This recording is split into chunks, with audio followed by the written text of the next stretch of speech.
하나님 말씀 신약 베드로전서 5장 8절로 11절 말씀 봅니다.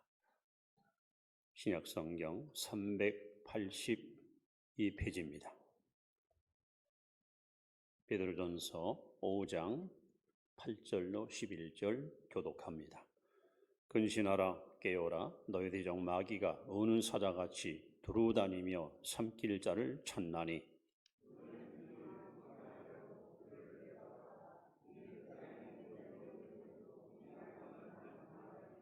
같이 봅니다. 모든 은혜의 하나님 곧 그리스도 안에서 너희를 부르사 자기의 영원한 영광에 들어가게 하시니가 잠깐 고난을 당한 너희를 친히 온전하게 하시며 굳건하게 하시며 강하게 하시며 들을 견고하게 하시리라.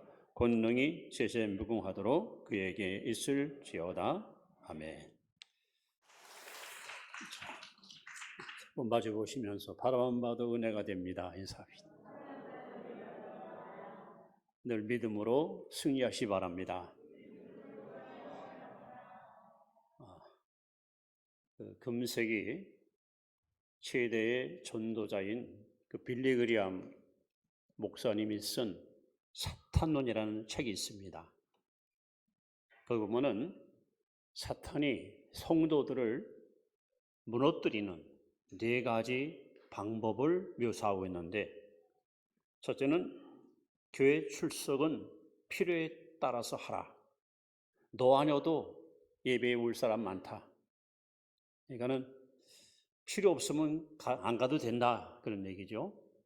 두 번째는 전도나 성경 공부는 절대 하지 말고 새신자가 왔을 때 인사하지 말아라.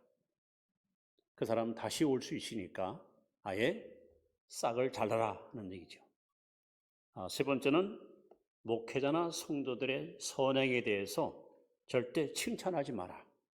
그리고 예배가 끝나면은 즉시로 사라져라. 그다음에 네 번째는 탐욕, 배척, 비판, 시기, 원망, 이걸 적극적으로 실행에 옮겨라. 그리고 교회 직분은 절대로 사양하고 특히 11조 하나님께 바치지 말아라. 사탄이 우리를 타락시키는 네 가지 이야기를 묘사하고 있습니다. 여러분, 지금 한국 교회는 심각한 위기를 만나고 있습니다. 작은 교회건 큰 교회건 영적으로 굉장히 지금 위기에 처해 있습니다. 그 위기의 요인이 뭘까? 왜 위기를 우리는 끊임없이 만나는가? 바로 위기를 조장하는 그 주범이 오늘 성경에 이렇게 기록합니다. 근신하라 깨어라 너희 대적 마귀가, 즉 마귀가 바로 위기의 주범입니다. 이 원수 마귀는 예수님께서 하늘로 승천하실 때에 계시록 12장 12절에 보시면 하늘과 그 가운데 거하는 자는 기뻐하고 즐거워하라. 그러나 땅과 바다에 거하는 자는 화 있을지니 이는 마귀가 자기 때가 얼마 못 남은 줄 알고 분내어 너에게 이르갑니다. 마귀는 자기의 종말의 때, 멸망의 때가 얼마 못 남은 줄 알고 이 땅에 쫓겨내려와서 예수님께 받은 패배의 쓰라린 잔을 교회를 통해 무너뜨리기 위해서 오늘 본문에 보시면 우는 사자와 같이 삼자를 두루 찾고 있습니다. 자, 문제는 에베소 4장 27절에 보시면 마귀로 틈못하게 하라. 다시 말하면 마귀에게 상륙 거점을 주지 마라. 길을 내주지 말라. 문을 열어주지 말라. 대부분의 성도들이 믿음의 대회에서 무너지고 실패하는 것은 바로 방심하다가 혹은 마귀에게 문을 개방하고 오픈시켰다가 보기 좋게 침몰당하는 이런 쓰라린 실패를 수없이 우리는 경험하고 있습니다. 여러분, 마귀가 가장 침투하기 좋을 때가 언제일까? 성경을 통해서, 특히 오늘 성경을 기록한 사도 베드로의 실패를 통해서 영적 교훈을 이 시간 함께 받으려고 합니다. 그 첫 번째는 신앙의 생활이 태만해질 때, 그때가 가장 위험한 순간입니다. 자, 본문을 다시 한번 우리 한번 읽습니다. 시작. 근신하라, 깨어라. 너희 대적 마귀가 우는 사자같이 두루다니며 삼킬 자를 찾나니. 근신하라 하는 말은 정신을 바짝 차려라. 정신을 바짝 차려라. 또 깨어라는 것은 잠들지 말고 깨어 있으라, 이런 뜻입니다. 지금 마귀는 이 교회는 누구를 잡아삼키면 교회가 와야 될까? 이 가정은 누구를 잡아먹으면 식구들이 지옥 갈까? 이 기관은 어느 사람을 무너뜨리면 기관이 붕괴될까? 삼자를 두루 찾고 지금 최후로 발악하고 있습니다. 오늘 이 본문을 기록한 베드로 사도는 마귀한테 처절하게 실패를 경험했던 쓰라린 상처를 안고 있는 사람입니다.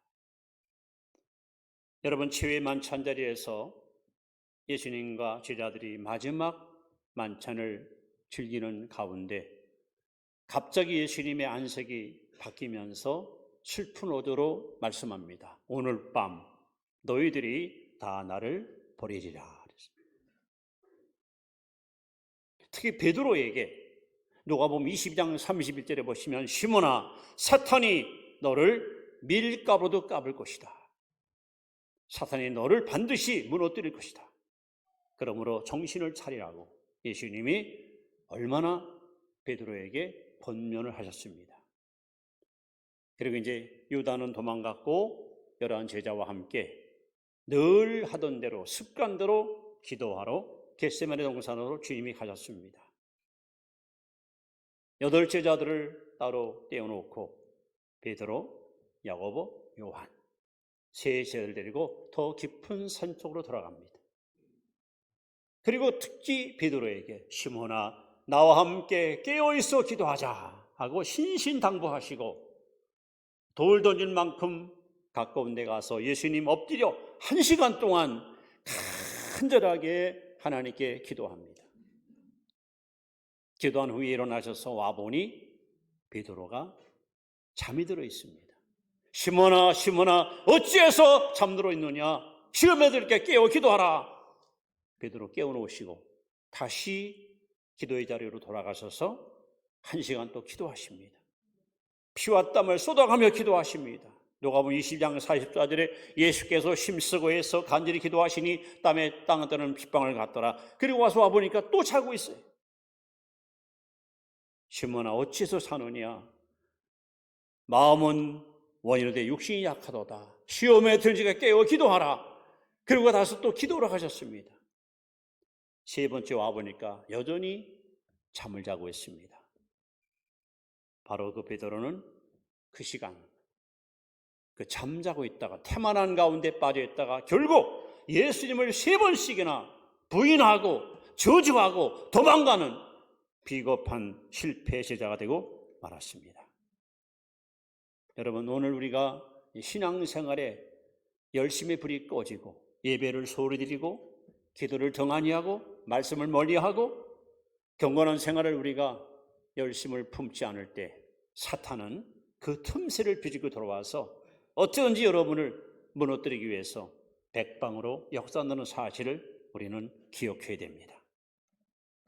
이 나태함과 태만함은 사탄의 공작실이야. 마귀가 제일 좋아하는 사람이 바로 태만한 사람이에요. 얼마든지 마음대로 요리할 수 있어. 그래서 로마서 12장 11절 말씀에 따라합시다. 부지런하여 게으르지 말고 열심을 품고 주를 섬기라. 여러분, 부지런하여 게으르지 말고 열심을 품고 주를 섬기시 바랍니다. 그래서 언제 영적으로 위기가, 언제 우리가 위험하냐? 신앙생활에 태만할 때입니다. 여러분, 정신을 똑바로 차리고 근신하여 깨어 사시를 바랍니다. 2번째는 언제 위기가 찾아올까? 바로 자기 자신을 과신할 때. 과신할 때. 자, 마태복음 26장 33절 베드로가 한 말입니다. 한번 읽습니다. 시작. 베드로가 대답하여 이르되 모든 주를 버릴지라도 나는 결코 버리지 않겠나요? 베드로는 자신만만했어요. 위풍당당했습니다. 내가 누굽니까? 예수님, 나 수제자예요. 측근 중에 측근이에요. 여기 11명 혹시 주님을 배신하고 도망가다 전 절대로 아닙니다. 심지어 다른 세 보면은 감옥에도 같이 갈 것이고 죽는데도 같이 가겠습니다. 호언장담했습니다. 그야말로 큰 소리 쳤습니다. 여러분, 영적 삶 속에서 육체의 힘은 아무런 의미가 없어요. 여러분, 성경에서 실패한 사람들 이야기를 한번 잘 분석해 보시면 그들이 고난당할 때, 외롭고 힘들 때, 약하고 허물이실 때 무너진 게 아니에요.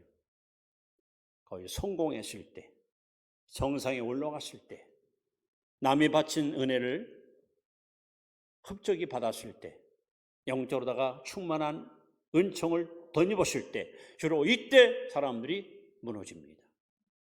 그래서 고린도서 10장 12절에 보시면 그런즉 섰다고 하는 자는 넘어질까 조심하라.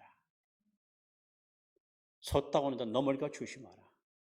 성경에는 그런 역사가 많이 기록되어 있습니다. 여러분, 여호수아가 어떤 인물입니까? 가나안의 영웅이지요. 그가 밟는 땅 하나님이 다 그에게 선물로 주었습니다. 그를 능가할 자가 없었고 그를 이길 자가 아무도 없습니다. 여호수아가 백성을 이끌고 이제 가나안 입성하는데 제일 먼저 난곡북랑의 여리고성을 만납니다. 하나님께서 희한한 방법을 가지고 이 싸움을 하나님이 지시합니다. 6일 동안 하루에 한 번씩 성을 돌아라. 그리고 7일째 되는 날은 7바퀴를 돌아라. 그리고 무기도 필요 없다. 병사도 필요 없다. 그냥 외쳐라. 하나님의 말씀대로 순종하고 전쟁에 임했던 이스라엘 백성들은 한 사람의 부상자도 없이 이 난곡불랑의 여리고성이 와르르 무너져서 위대한 승리를 그들은 만끽합니다. 만끽. 승리에 도취됐습니다. 야, 세상에 이렇게 우리가 이겨내다니, 우리가 해냈다니, 우리 정말 대단한 민족이야. 그때 맞은편에 이름도 재미있어요. 아이성, 작은 성이 하나 있습니다. 여호수아는 이미 여리고성을 무너뜨린 경험이 있습니다. 승리에 지금 도취됐습니다. 야, 다 갈 것도 없다.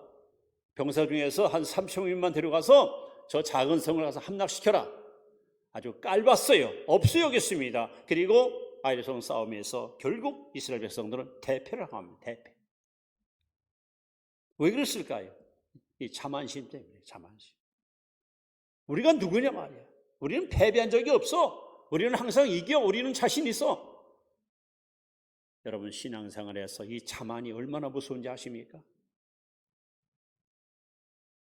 그래서 하나님은 지금도 말씀합니다. 하나님은 교만한 자를 물리치시고 겸손한 자에게 은혜를 주시느니라. 여러분, 다윗 왕 아시죠? 이 다윗이 살아생전 이스라엘 민족을 세계 최강국으로 가장 강력하고 위대한 민족으로 세웠던 왕입니다. 그가 남긴 아름다운 흔적은 오늘 이스라엘 백성들한테 엄청난 감동을 주어요. 그래서 지금 이스라엘 국기가 다윗기입니다. 하얀 천에다가 파란 별이 달려있는 이 다윗을 상징하는 깃발이에요. 그만큼 유대인들은 지금도 다윗을 최고의 왕으로 존경하고 있습니다. 그런데 다윗이 이제 천하 통일을 도모하고 엄청난 강력한 권력과 힘을 소유한 후에 역대상 21장에 보면 1절 말씀에 이렇게 써 있습니다. 사탄이 일어나 이스라엘을 대적하고 다윗을 충동하여 이스라엘을 계수하게 하니라. 다윗이 요압 장군을 부릅니다. 장군, 내 수하에 군사가 얼마인지, 백성이 몇 명인지 인구를 계수하라. 이거 하나님이 금하신 거예요. 그래서 장군이나 신하들이 폐하, 아니 됩니다. 이 백성이 다 폐하의 백성이거를 왜 인구를 계수합니까? 야, 이놈아, 시키는 대로 해. 감히 왕의 명령을 거역하다니. 지금 다윗은 너무 자만한 거예요. 내 말 한마디에 목숨을 걸 수 있는 백성이 얼마나 있을까 확인하고 싶었어요. 이걸로 다윗의 이 자만심은 하나님의 노여움을 촉발시켰고, 다윗의 한 가지 자만한 병 때문에 여러분 애꿎은 백성 7만 명이 죽고 말았습니다. 어리 그뿐입니까? 여러분 삼손 아시죠? 저는 성경을 처음 읽을 때 삼손 해서 나는 손이 세 개인 줄 알았어요. 이런 사람이 복싱 선수가 되면 챔피언 벨트는 항상 유지할 것 같아요. 왜요? 양쪽 손으로 다 상대방 크로치를 딱 제거해 놓고 손 하나 또 있으니까 어퍼컷 한번 날리면 팍 쓰러질 거 아니에요? 손이 세 개가 아니고 이 삼손은 정말 대단한 능력의 소유자입니다. 성경 어디 읽어봐도 삼손은 맨손으로 막 적군을 때려잡고요. 심지어 당나귀 톱뼈 가지고 블레셋 사람 1000명을 때려 죽였습니다. 사자 입을 찢습니다. 고물 그냥 한 손에 무너뜨립니다. 엄청난 괴력의 사나이입니다. 그래서 삼손은 한 번도 하나님께 기도한 적이 없어요. 너무 자신 있어, 너무 힘 있어, 너무 당당해. 마지막 삼손이 기도한 것은 다곤 신전에서 두 눈 빠지고 연예매들 돌리다가 다시 머리가 자라고 힘이 생기고 나서요, 한 번만 하나님 힘 주시옵소서, 이 어리석은 백성과 함께 내가 죽겠나이다. 마지막 죽을 때 한 번 기도했어요. 평소 하나님 앞에 삼손이 겸손했더라면, 나는 아무것도 아닙니다, 나는 연약합니다, 나는 무능합니다, 부족합니다, 하나님 도와주세요, 이랬으면 삼손은 무너지지 않았을 거예요.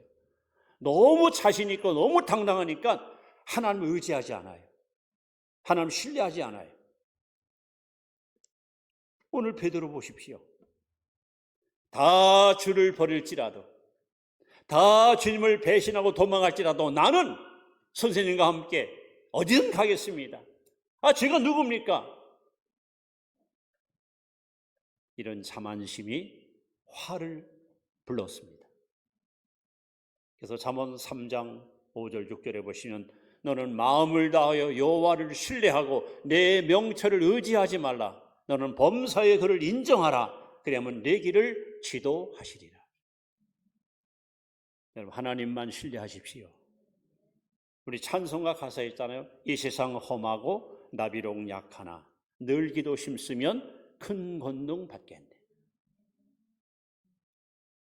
신앙생활 위기가 언제 올까요? 세 번째는 원망과 불평을 할 때요. 원망과 불평할 때.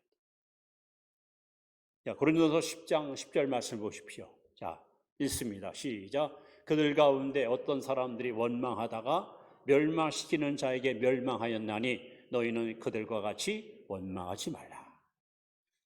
이게 무슨 얘기인지 아세요?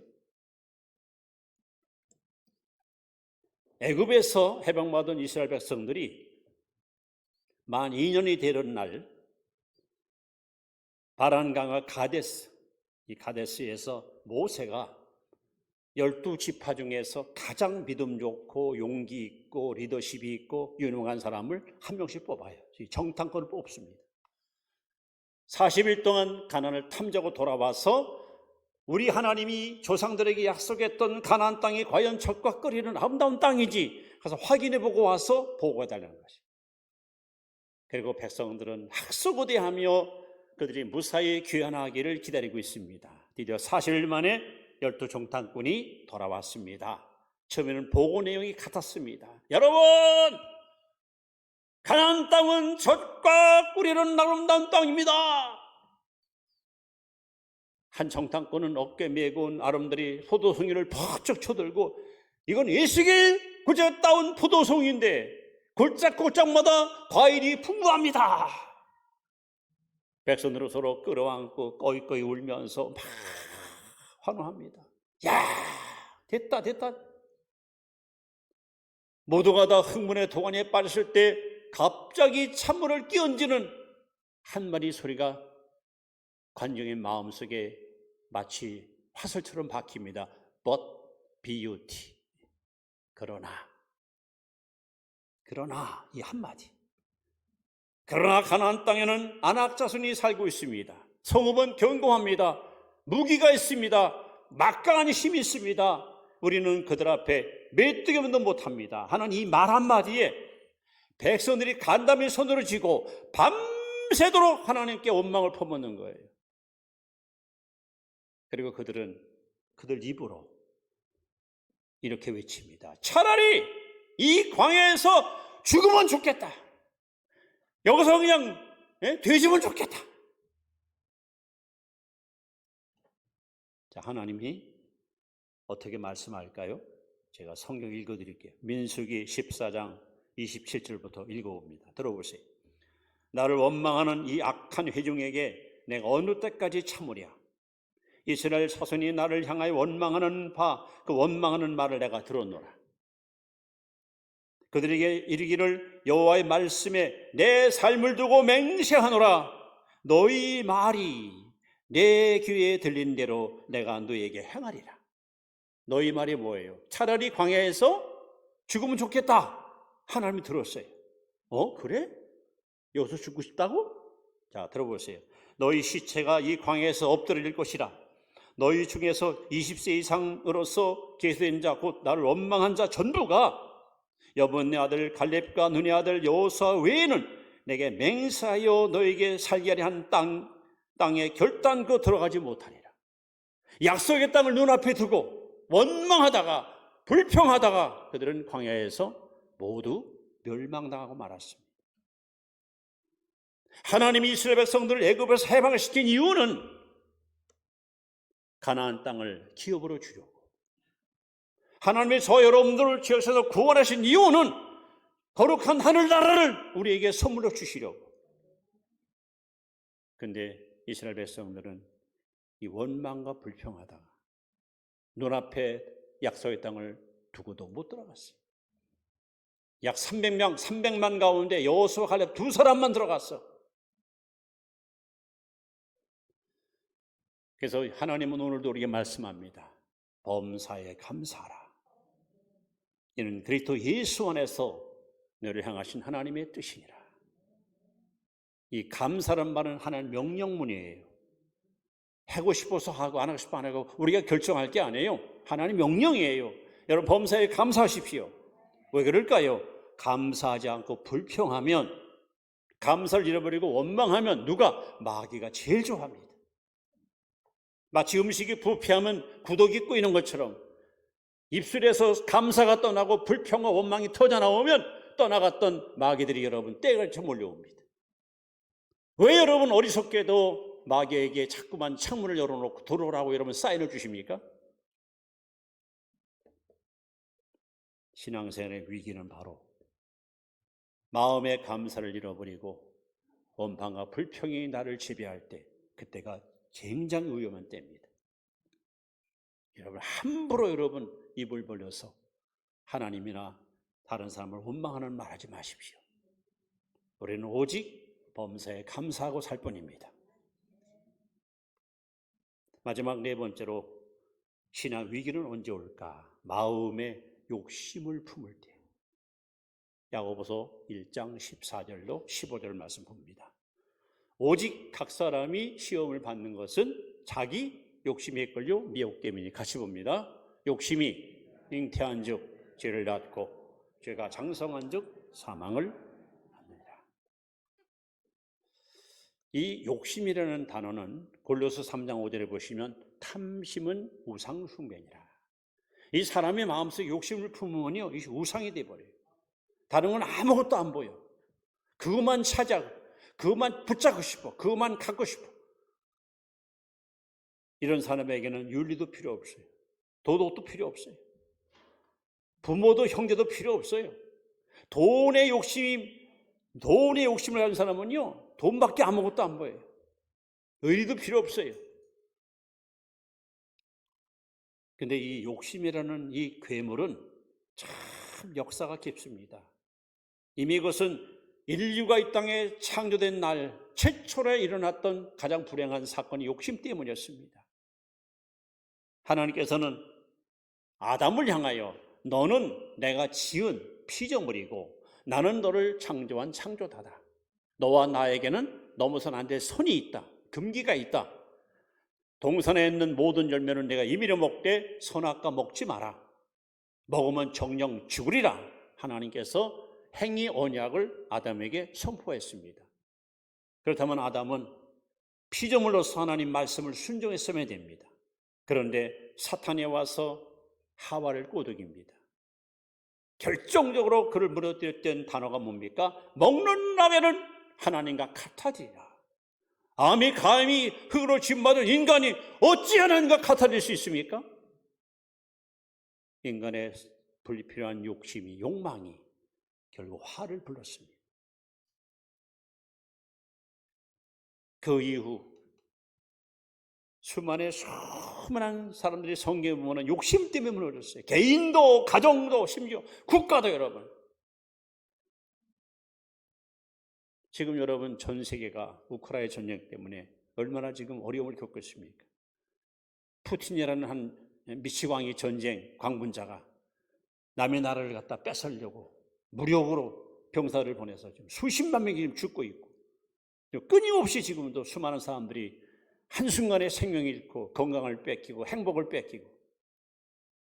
여러분, 이 욕심이라는 것은 결국 인류를 파멸시키는 가장 무서운 암적인 요인입니다.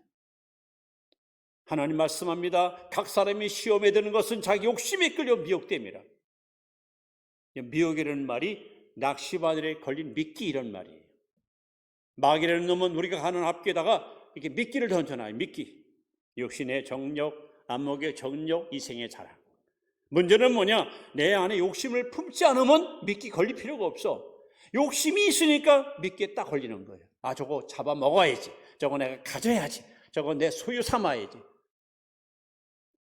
그래서 성경은 말합니다. 그리스도인, 예수쟁이가 누굽니까?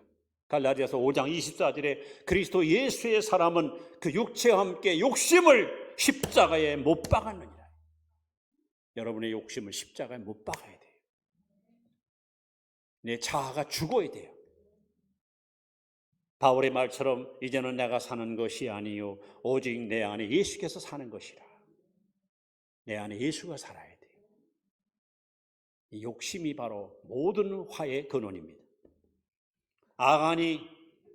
아간이라는 사람이 있지요. 유다 지파 사람이 훌륭한 집안이에요. 믿음의 집안입니다. 근데 이 아간이라는 사람이 시날산 외투한 벌과 은 200세겔과 금덩이 하나를 훔쳐다가 자기의 침실에 몰래 감춰놨다가 이 일 때문에 이스라엘 백성이 아이성 싸움에서 패전하고 맙니다. 한 사람의 욕심이 민족 전체에게 엄청난 패망을 안겨주었습니다. 여러분, 게하시라는 사람이 있습니다. 엘리사의 수제자입니다. 그 위대한 하나님의 종 엘리사와 함께 사역한다는 것이 얼마나 영광입니까? 그런데 이 사람이 그냥 돈의 욕심이 생겨가지고 아간에게 나만 장으로 찾아가서 일부 돈을 훔쳐다가 몰래 감춰놓고 시침을 뚝 떼고 있어요. 엘리사가 너 어디 갔다 왔어? 저 안 갔다 왔어요. 내가 모를 줄 아느냐? 결국 게하시의 죄 때문에 자손만대가 나병 환자가 됐어요. 나병 환자. 여러분, 가룟 유다 12제자 가운데 유일하게 갈릴리 출신이 아닙니다. 가롯 출신입니다. 대부분의 제자들은 학문이 없습니다. 정규 교육을 못 받았습니다. 가룟 유다는 아닙니다. 요즘 말하면 정말 제대로 공부한 사람입니다. 똑똑한 사람입니다. 유능한 사람입니다. 그래서 예수님께서 소위 재정을 유다에게 맡긴 거예요. 똑똑하니까. 그런데 유다라는 사람이 돈을 사랑합니다. 돈을 좋아합니다. 유다의 불행이 요한복음 12장 6절에 써 있습니다. 저는 도둑이라 돈깨를 맡으면서 돈을 훔쳐갑니다. 성들이 헌금을 내잖아요. 그런데 매일같이 보고할 거 아니에요. 일일 보고, 주말 보고, 월말 보고. 근데 일부는 감춰놓고는 이번 달 수입이 100만 원 들어왔는데 그중에서 90만 원 지출하고 10만 원 남습니다. 실제로 200만 원 들어왔는데 100만 원 떼먹은 거예요. 이런 식으로 마귀에게 그 유다의 행위가 노출된 거예요. 저놈을 이용했구나. 그래서 요한복음 12장 2절에 보시면 마귀가 벌써 유다의 마음에 예수를 팔려는 생각을 집어넣었다 했어요. 결국 유다는 마귀한테 약점을 잡힌 거예요. 마귀는 그걸 틈새를 기가 막히게 비집고 들어와서 유다를 충동시켜서 결국 예수님을 은 30냥에 나귀 새끼 한 마리 값으로 팔아먹는, 태어나서는 안 될 비극의 주인공이 되고 말았습니다. 여러분, 이렇게 마음에 욕심이 들어올 때, 그때가 정말 영적으로 위험한 때입니다. 그래서 우리는 날마다 나를 부인하고, 하나님, 내 인생의 주인은 내가 아닙니다. 이 세상에 내 것은 아무것도 없습니다. 내 인생은 내 마음대로 살 수 없습니다. 나를 부인하고 주님이 주신 십자가를 지고 여러분 올곧은 길을 걸어가야 됩니다. 여러분, 동물의 왕국이라는 프로가 있죠. 넓은 밀림에 대개 나타나는 그 동물 보면 초식동물과 육식동물이 있어요. 초식동물은 이제 주로 풀을 먹고 크죠. 육식동물들이 초식동물을 굉장히 사냥하거든요. 잘 보시면은 사자나 뭐 표범이나 이런 육식동물들이 많은 무리들이 노루가 지나갈 때 전체를 다루지 않아요. 뒤에 처진 자, 약한 자, 아주 그놈 하나 다 노리고 있다가 결정적 순간에 달려가서 결국 포획해가지고 잡아먹습니다. 여러분, 마귀는 어떤 의미 아십니까? 신명기 25장 18절에 보시면 아말렉, 사탄을 상대하는 아말렉이 등장하는데 이 아말렉 족속들이 어떻게 여러분 일어나는지 아십니까?